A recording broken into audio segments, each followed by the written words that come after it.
Number 1, कम से कम जितनी भी फैमिलीज से मैंने बात करी, जिनकी फैमिलीज में 9-9, 8-8, 11-11 पेशेंट को फीवर चल रहा है, पहला लक्षण है डायरिया। इन सबको पहले स्टार्ट होगा किसी को डायरिया से, और डायरिया का मतलब है कि वो सबको इन्फेक्शन देगा, और वो डायरिया बुखार से पहले आ रहा है। तो आदमी क्या बोलेगा कि मेरे को, मदर को डायरिया हुआ, 2 दिन के बाद में उसको खांसी हो गई, तीसरे दिन में तीसरे को बुखार हो गया। सबको सिम्टम सेम नहीं आएंगे। 40% लोगों को लॉस ऑफ टेस्ट है और लॉस ऑफ स्मेल है, और जिनको लॉस ऑफ स्मेल है और लॉस ऑफ टेस्ट है, दे से डॉक्टर साहब मेरा लॉस ऑफ स्मेल चला गया, मेरा टेस्ट चला गया। मैं बोलता हूँ कांग्रेचुलेशन, क्योंकि ये माइल्ड कोविड है, कुछ नहीं होने वाला आपको। दवाई लोगे तो ठीक है, ना लोगे तो ठीक है, ये अपने आप ठीक होने वाला है। कोई आदमी जिसका टेस्ट गया, स्मेल गया, अभी तक सीरियस नहीं हुआ है, इसलिए वो माइल्ड डिसीज है। तो इसलिए प्रार्थना करो, हे भगवान मुझे कोविड देना है तो मेरा टेस्ट ले लो, मेरा स्मेल ले लो, क्योंकि जिंदगी भर मैं नमक और मीठा खा खा के तंग आ गया हूं। टेस्ट में स्वीट टेस्ट जाएगा, नमक का टेस्ट जाएगा, लेकिन खट्टा टेस्ट नहीं जाएगा। और अगर खट्टा टेस्ट नहीं गया तो खट्टा खाना खाओ, क्या दिक्कत है आपको।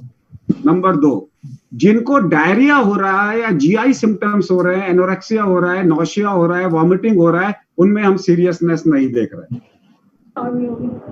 नंबर 3, जिन लोगों को बुखार आ रहा है वो लो ग्रेड है, 100 से कम। वो कहता है मेरे को हल्का सा 99 बुखार है, कहता है 100 क्रॉस ही नहीं करता, ये टिपिकल कोविड है। और ये बुखार 14 दिन तक आएगा जाएगा। लोग परेशान क्या हो रहे हैं, बुखार आया था, चला गया, फिर आ गया, कोई बात नहीं, उससे आंख में चोली खेलने दो। 14 दिन तक ये बुखार रहेगा। जिनको आया, किसी को 2 दिन में चला जाएगा, किसी को 4 दिन में चला जाएगा, किसी को ये 14 दिन तक रहेगा। लेकिन बुखार 103 क्रॉस 100 में से 1 या 2 को करेगा। तो अगर बुखार 101 आ रहा है, 102 आ रहा है, कोई चिंता नहीं, आने दो, कोई बात नहीं, वी एक्सेप्टेड लाइक ग्रेसफुली उसके साथ। ये गला खराब नहीं करेगा, होर्सनेस ऑफ वॉइस नहीं करेगा। कहते हैं ना वायरल में मेरी आवाज बैठ गई, अगर किसी की आवाज बैठ गई वो कोविड नहीं है। ये जोड़ों में दर्द नहीं करेगा, जिसके जोड़ों में दर्द हो रहा है वो कोविड नहीं है। ये वीकनेस करेगा आपको। आप बोलोगे कि मेरे को थकान लग रही है, कोविड है।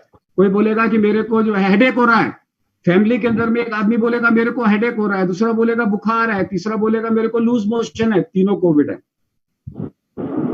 और आप लोग मिस कर रहे हो उसको, क्योंकि समझते हो कि इसके लिए तो खांसी होना जरूरी है, इसके लिए तो ब्रेथलेसनेस होना जरूरी है। जरूरी नहीं है। जो मेरे पास में 1000 पेशेंट्स आ रहे हैं, अभी तक सिर्फ 2 को ऑक्सीजन की जरूरत पड़ी है। आज तक सारे के सारे इसी जन्म में, किसी ने नया जन्म नहीं लिया है अभी तक। अब ये जो आज की डेट के अंदर में हर बीमारी का एक एक्सीडेंट होता है, जैसे मैसिव हार्ट अटैक हुआ, मर गया, मैसिव एक्सीडेंट हुआ, मैसिव इन्फेक्शन हुआ, उसी तरीके से एक मैसिव निमोनिया भी होता है। वो किसको होगा पता नहीं है, वो चला गया, इसका मतलब नहीं है कि हम जाने वाले हैं। इस बीमारी से ज्यादा लोग बचेंगे देन मरेंगे। आपकी डायबिटीज कंट्रोल हो गई, ब्लड प्रेशर कंट्रोल हो गया, ज्यादा ध्यान दे रहे हैं, तो अल्टीमेटली नंबर ऑफ डेथ्स कम होंगी, बढ़ेंगे नहीं। लेकिन एक बहुत बड़ी गुड न्यूज है कि जितने भी लोग मर रहे हैं वो ऑक्सीजन की कमी से मर रहे हैं। इसलिए हर घर में SpO2 मॉनिटर होना चाहिए। याद रखिए, जब तक आपको बुखार है ऑक्सीजन कम नहीं होती। Yes Shailendra ji, thank you. जितने लोगों को बुखार है, जब तक बुखार है ऑक्सीजन लो नहीं होती। ऑक्सीजन लो तब होती है जब बुखार उतर जाता है। और अगर आपने बुखार को, अगर आपने ऑक्सीजन लो को पकड़ लिया तो आप मरोगे नहीं। क्योंकि लोग क्या कर रहे हैं, लो ऑक्सीजन को 2 दिन तक मिस कर रहे हैं। क्यों मिस कर रहे हैं? क्योंकि ये हैप्पी हाइपोक्सिया है, आदमी खुश रहता है, उसे कहता है मेरे को कोई तकलीफ नहीं है। पूछोगे कोई तकलीफ, बोला कुछ नहीं है। ऑक्सीजन नापोगे तो 50, वो मरने वाला है। अगर आप लो ऑक्सीजन को पकड़ लो, कोई नहीं मरेगा। टेल मी, जितने लोगों से आजकल हम क्या कर रहे हैं, आजकल हम सिर्फ एक ही काम कर रहे हैं मेडिकल एसोसिएशन में, जिन जिन क्या लोगों की मृत्यु हो गई उनको एनालाइज कर रहे हैं, वे मरा क्यों, वहां से पकड़ में आ रहा है कि कहां गलती हुई। सरकार पोस्टमार्टम तो कर नहीं रही, तो हम ही पोस्टमार्टम कर रहे हैं, उनकी फैमिली को सांत्वना देके थोड़ी देर में सांत्वना देते हैं, फिर कहते हैं अच्छा बताओ क्या हुआ था। वो कहते हैं इतने बड़े डॉक्टर ने फोन किया है तो बताते हैं पूरा। तब हमें पकड़ में आया कि सारे लोग हाइपोक्सिया को मिस कर रहे हैं। हाइपोक्सिया को अगर आप मिस करोगे, अब हाइपोक्सिया कैसे होता है समझिए। मेरा वायरस गीला वायरस है, वायरस बाहर निकल के ना चल सकता, ना भाग सकता, ना दौड़ सकता, ना मल्टीप्लाई कर सकता।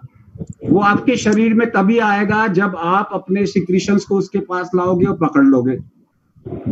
अगर आपने नहीं पकड़ा, वो अपने आप से नहीं आ सकता। जब वो आपके शरीर में चला गया तो गले में आके, इसको बंद कर देंगे, म्यूट कर देंगे। Can I have the IT people to mute it so that बहुत लोगों की आवाज आ रही है। Can you mute all? बहुत लोगों ने अनम्यूट कर रखा है।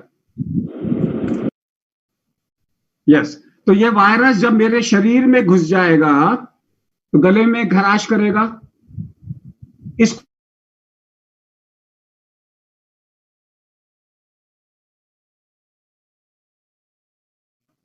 वो यहां पे आके गला खराश करके फिर मेरे वोकल कॉर्ड को स्पेयर कर देगा, फिर वो मेरे फेफड़ों में चला जाएगा। जब मेरे फेफड़ों में चला जाएगा तो मेरी आर्टरीज को वो डिवाइड कर देगा, इसे बोलते हैं इंटरसेप्शन। और उस आर्टरी में डिवाइड करके आधे में क्लॉट आ जाएगा, आधे में ब्लड चलता रहेगा। क्योंकि ब्लड चलता रहेगा तो कार्बन डाइऑक्साइड बढ़ेगी नहीं, क्लॉट बन गया, ऑक्सीजन की कमी आ गई, हाइपोक्सिया हो गया और आदमी कह रहा है मैं ठीक हूं क्योंकि ब्रेन के अंदर में ब्लड फ्लो पूरा जा रहा है। इसे बोलते हैं हेक्पी हाइपोक्सिया, साइलेंट हाइपोक्सिया। ये अगर हम पकड़ लें कोई नहीं मरेगा, लेकिन इसको पकड़ने में डिले हो रहा है। और फिर क्या होता है, जब आपको हाइपोक्सिया होता है आप बेड ढूंढने जाते हो, जब बेड ढूंढने जाते हो 6 घंटे बेड नहीं मिलता और आप मर गए। तो ज्यादातर लोग जो मर रहे हैं they are brought in dead. इसलिए अगर आपके पास में SpO2 मॉनिटर है, दूसरा सारे